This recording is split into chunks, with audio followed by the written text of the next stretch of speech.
Yo my people, welcome back to the channel. Hope you're all good, hope you're all well. You know what it is already. I'm out here in Singapore, first time in Asia. Took about 16 hours to get here. I didn't think I could ever do it, but I'm here sitting in the Pan Pacific Hotel in Singapore. It's nearly 3 a.m, but over in the UK, you're 7 hours behind, and wherever you're tuning in from across the world, I don't know for you, but you can work it out once this one comes out. But yeah, we're here for Arsenal. You already know it's pre-season tour time. You know, over the years it's been America, this time around Asia. I'm happy there's a change, but I'm not happy with the changes so far at Arsenal Football Club. You know, something big is coming. Something big is coming, right? Or was that just a kit? Arsenal never cease to amaze me. Now they're doing soft launches for a kit release the night before, acting like, you know, we really care about the new kit launch, when all the fans really care about is the players' names they can put on the back of that new kit. And as of now, aside from Zubimendi, we haven't signed anyone in the summer window that will bring in shirt sales, that will make people go to the shop and buy that new shirt. People will, you know, that's the way of the world now. Support, support, support. That's the only way to be a proper fan. But in my opinion, Arsenal should have locked down a striker going into this pre-season tour. What better way to say thank you to the fans over this side in Asia, not just Singapore, but flying in from, you know, neighbouring countries and continents. But the fans that have also made the journey, whether it's from England or the US or Australia or, you know, wherever. Wouldn't it have been nice to give us a striker to look forward to against AC Milan, against Newcastle, against Tottenham in the North London derby next week in Hong Kong? It would have been beautiful, delicious even. And that's coming from someone who wants 2 more players on top of Gyökeres. But we're going to get into that in a second as well, because there's a little update about that. Now, obviously, Arteta's done a press conference today, and he was asked some difficult questions. And he brought about some interesting answers. I've got the couple here that I'm really going to, you know, talk about or mention, however you want to look at it. And first one being from Connor Hum, and he asked about, you know, the fascination and infatuation with signing Chelsea players. And Arteta replied by saying probably because they have some great players and a lot of players. We try to focus on the players we want to sign regardless of the club. With Noni, very excited. He needs a break now, but he will be with us soon, showing what he is going to bring to the team.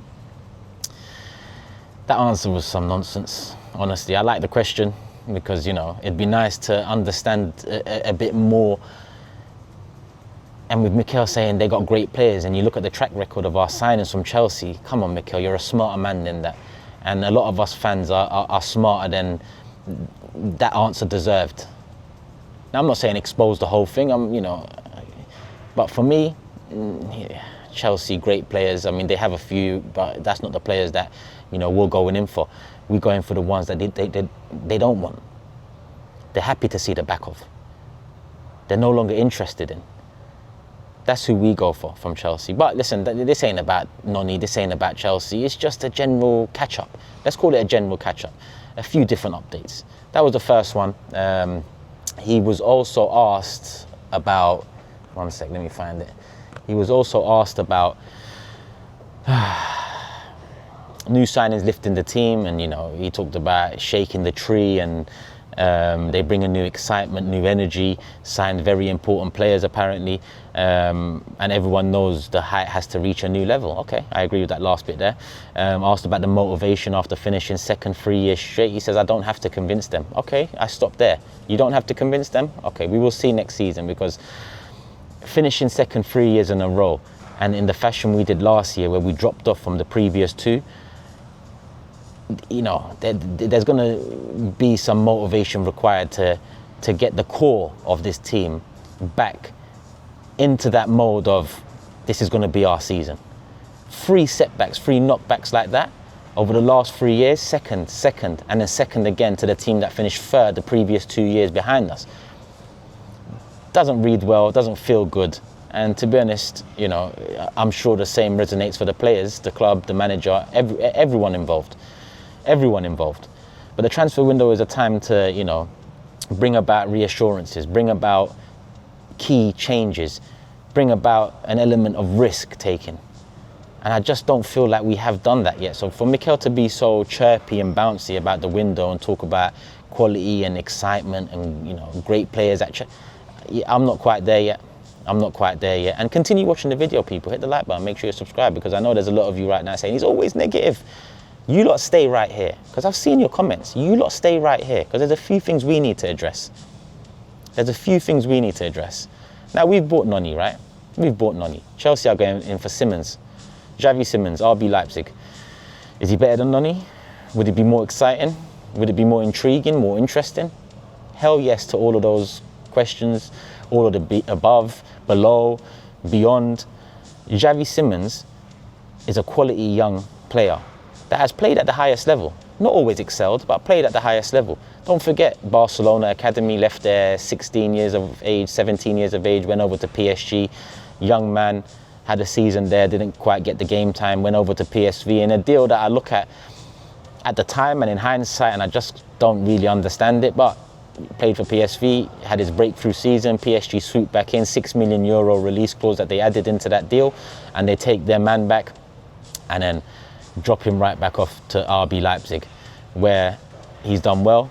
You know, we all talk about Sesko when we talk about RB Leipzig, or more recently anyway.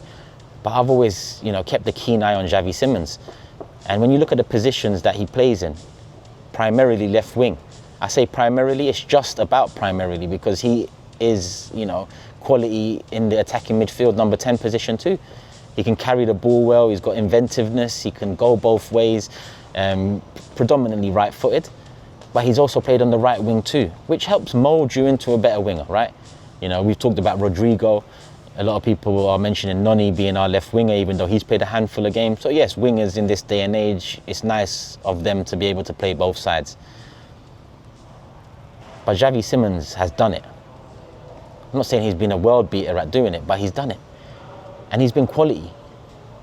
But Chelsea seem to be going in for him. Listen, RB Leipzig paid the €50 million clause in January to PSG, so, you know, he became their player fully. And just 5 months later, he's demanding, requesting, you know, seeking a move. Now, for our RB Leipzig, that doesn't bode well, but surely we've been talking to them long enough now with Sesko to be able to, maybe in one of those conversations about advancing throughout June, ask, what's going on with Xavi? What's going on with Simmons? Is he available? If he is, price? You're going to let us know? Find out.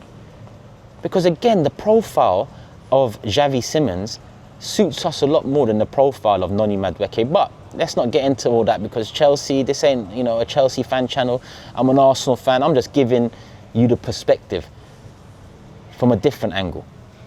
You can lose yourselves in Noni and this window all you like, but the facts of the matter is you look around and the level of player, the level of quality going to opposition, not just Liverpool and City, but I even look at Chelsea in the window and think, they've done all right so far.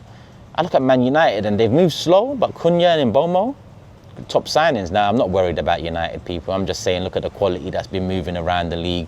Look at the quality that's coming into certain big six clubs. And yes, we've got Zubimendi. Great signing. I'm actually looking forward to seeing him. I really am. But I would have liked him to be on that pitch with a new striker, a new left winger, maybe a new attacking midfielder to come off the bench. But we don't have that. We don't have that. And Arteta was asked, right? He was asked. And this is where we go to those mugs in the comment section that always want to talk about, you're negative. This one is in response to the whole, he rates this window 6 out of 10. We've got 6 players in. If Mosquera and Gyökeres come in, we've got 6 players in. He's so greedy. He's so unrealistic. This isn't FIFA. Okay. So Arteta was asked about signings and you know, any more potentially coming through the door. He said there's still a long time in the window and we are seeking still. In terms of numbers, we are short. What? Are you greedy, Mikel? Are you negative, Mikel? I don't think so. Our manager has admitted we are short. And this is with the signings that are through the door already. And the way he framed the answer, it's also with the signings that are about to come through the door in Mosquera and Gyökeres. The end of it was, in terms of numbers, we are short and we have to improve the depth and quality of the squad. Oh, fancy that. So 6-7 weeks into the transfer window now, less than 3 weeks away from the new Premier League season, our manager is yet again, year on year, saying we are short.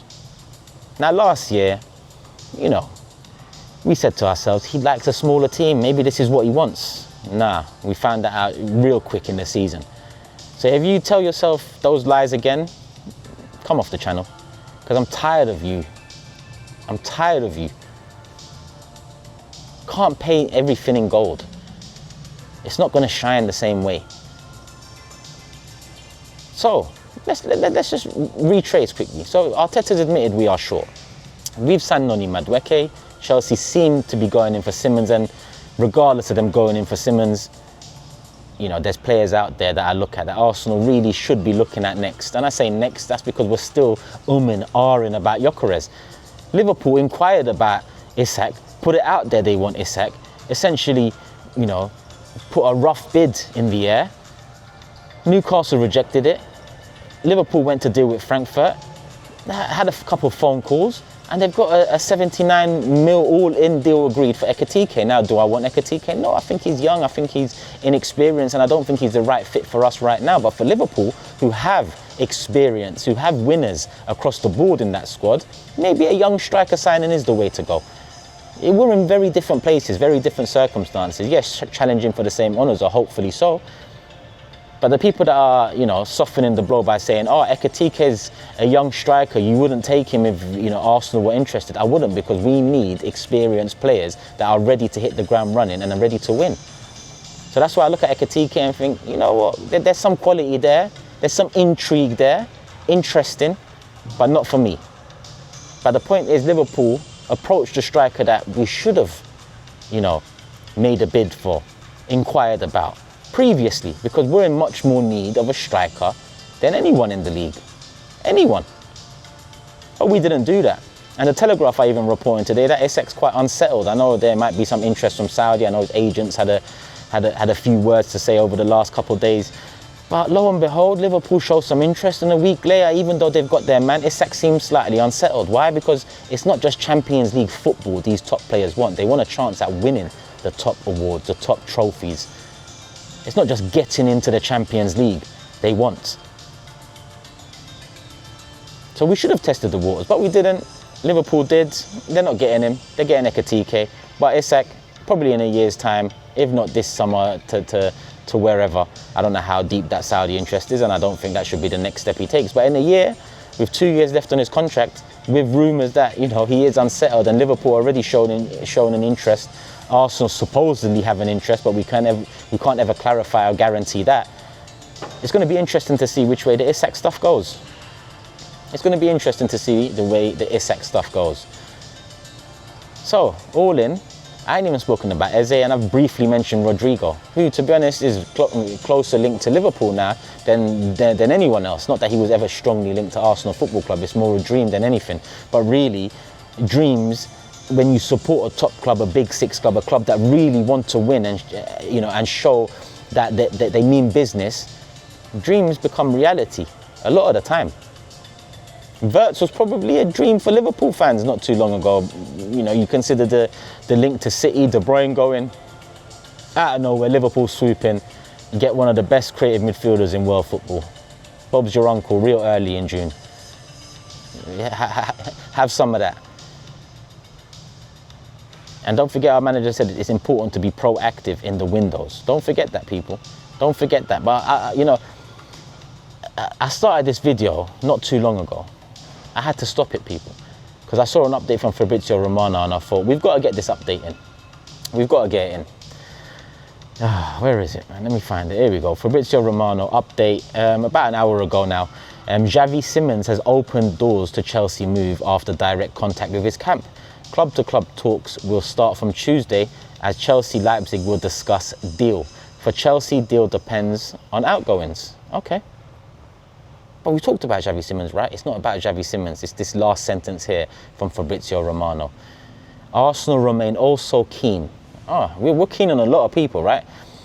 But Gyökeres and outgoings, priority. Now, I'm coming back to you mugs in the comment section. that questioned my thoughts that after Gyökeres, it'll be a case of outgoings being the priority next. Forget Eze and Rodrigo for a sec. That'll be the news amongst social media. That'll be the news fed through these in-the-knows and journalists that are linked so tightly and closely to the club. After Gyökeres, outgoings is the priority. Surprise, surprise. And it shouldn't be a surprise, but it must be for some of you mugs. Because I want nothing more than Arsenal Football Club to go and win this league and begin that era of dominance that I thought would be beginning last season. Prior to that transfer window last summer, by the way. That's when it all changed. And then you follow that up with January and you follow that up with the window so far. I'm not impressed. I'm not impressed. We're on pre-season tour, less than 3 weeks away from the start of the season. You know, Gyökeres ain't signed yet. We're dilly-dallying. Chelsea have brought in a couple quality additions. They've just won the Club World Cup, which is quality experience, even if you don't rate the trophy. And they're still linked to you know, top players. Rodrigo not too long ago, Xavi Simons now. And with Fabrizio, you know, announcing that link, announcing those talks and announcing that, you know, they'll be moving forward within the next 24 hours. If they get Xavi Simons, that would be a top signing for Chelsea Football Club. Whilst we still wait for the man that most of us have wanted since January, considering there's been a release clause and his availability, we still ain't got it over the line. We still ain't got it over the line. Liverpool have entertained and swept in and got a deal done before we even continue. We've had 2 here we go soons. 2 here we go soons. I don't think I've seen that. And it stretches across a 3-week, 2.5-week period now. Even Fabrizio is lost. Even he don't know what's going on. Here we go soon. Here we go soon. Now, he might have to retract the here we go. Because, not to say I don't think it's going to happen. I think it's going to happen. I just think the pace of this move shows the ambition of Arsenal Football Club. Because when the season starts and, you know, if Gyökeres isn't fit, isn't firing, isn't ready, hasn't acclimatized, isn't used to the players around him, whose fault is that going to be? Are we going to blame Sporting for trying to hold out on more money for their best player? Surely not. Because if we had a player that was on the move, we would want top dollar. We would be wanting to hold out, or hopefully, but as fans, we'd want to hold out and get the best possible value for our player. So there's no way we look at Sporting, we look at us. We need a striker, get him in early, whoever you pick, whether it was Sesko, whether it was Isak, or whether it's Gyökeres. There's been an abundance of options in the striker department, not just this summer, but in January too. January we failed to act. This summer so far, we failed to act. And I'm in Singapore. People are going to say, enjoy yourself. I'm enjoying. I'm just here talking about Arsenal. When I start talking about Arsenal in this climate, and by climate I don't mean the weather out there, in this climate I mean back to Kroenke's Champions League nonsense. Because again, there was a little, you know, paragraph from the Athletic I read. That is the self-sustaining model back again. It's the self-sustaining. Let's not take any risks. Josh, the new Stan. Everyone thought he's going to come in like some, I don't know what people thought Josh was going to come in like. The apple doesn't fall too far from the tree. And I'm telling you, Josh hasn't fallen too far from the tree, Stan. And we're seeing that. Since we've been back in the Champions League, the transfer windows have not been good enough. 2 years ago now, that was that massive summer that gave us all the belief that we're going to go and win this league now. Declan Rice, Timber, Havertz. I mean, that was, yeah, you know my thoughts on that. But that summer I thought, you know what? Regardless of me not fancying the Havertz move, I think we've done quite good so far. Since then, we've done nothing to indicate we want to win anything. Nothing. Let me know in the comments if I've got that wrong. Let me know in the last 3-4 windows what Arsenal have done that makes you believe we are ready and want to win the Premier League title. Because that's what comes first. You prime yourself for that Premier League title, then other trophies might follow. Because the Premier League is the bread and butter. The Premier League is the race, the marathon. It's the long haul. 38 games, you play each other twice throughout the season, and you see who's the best in this country. Not Singapore, England. But we always fail to deliver in the windows. And once you fail to deliver in the windows, it has a knock-on effect on the pitch. And once you start failing to deliver on the pitch in terms of trophies, then your best players are going to start looking around like Cesc Fabregas did. Where are the winners? And they're also going to see the same as Cesc Fabregas. Arsenal Football Club showing a lack of ambition, leaving their best players to fend for themselves and to ultimately have the burden of all the pressure on their shoulders.